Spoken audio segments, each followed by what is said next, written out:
This section is on converting units and dimensional analysis. So we're going to be looking at measurement systems. And in this section specifically, two different measurement systems. The English system and the metric system. And most likely you will have seen some of these units in these systems before. And we're going to have to be converting units, and we're going to be using dimensional analysis for this. So dimensional analysis is the process used for converting from one measurement to another. So step one, we want to find the relevant conversion. We're going to be given a lot of different conversions. You don't have to memorize these, but we just need to find which one to use. Step two, we need to set this conversion up as a fraction with the matching unit on the denominator. Then we need to multiply the fractions and reduce. So this process is used a lot in sciences and the medical field.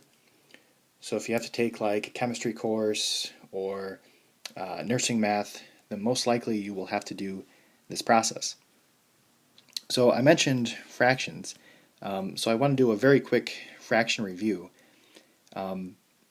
Any whole number we can really express as a fraction. So 14 is the same as 14 over 1. And we can do that really with any number. When multiplying fractions, if something matches on the top and the bottom, you can cancel it out. So then this would just be equal to 11 over 3. So my directions ask, use dimensional analysis to convert the quantity to the indicated unit. If necessary, round the answer to 2 decimal places. So they want us to convert 100 feet to inches. So if I'm looking at my conversions, I see that 12 inches is equal to 1 foot. So I'm going to start by writing the 100 feet as 100 feet over 1. And then I want to multiply by this conversion factor, but I need to express it as a fraction. So I'm either going to multiply by 1 foot over 12 inches, or I'm going to multiply by 12 inches over 1 foot. So again, I need to express this conversion as a fraction. And I'm actually going to do it in this order specifically because I need the units to match up. So if you look back at the directions, it says set this conversion up as a fraction with the matching unit on the denominator. So I need those feet to match so that they will cancel. Okay, so I need to now multiply this, and on the calculator I'm going to type 100 times 12 and then divide it by 1. So you don't actually have to divide it by 1, but this number here will not always be 1. So I usually get into the habit of just dividing by 1 anyway. So 100 times 12 divided by 1, and we get 1200. And this will be inches. So inches is what we're trying to convert to.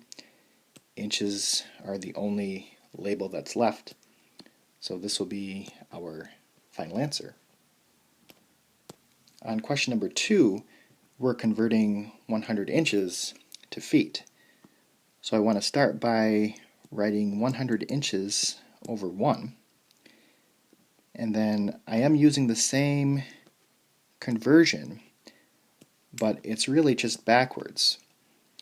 So I want to multiply by 1 foot over 12 inches. So I'm flipping this fraction. And I'm doing that because now the inches will cancel out.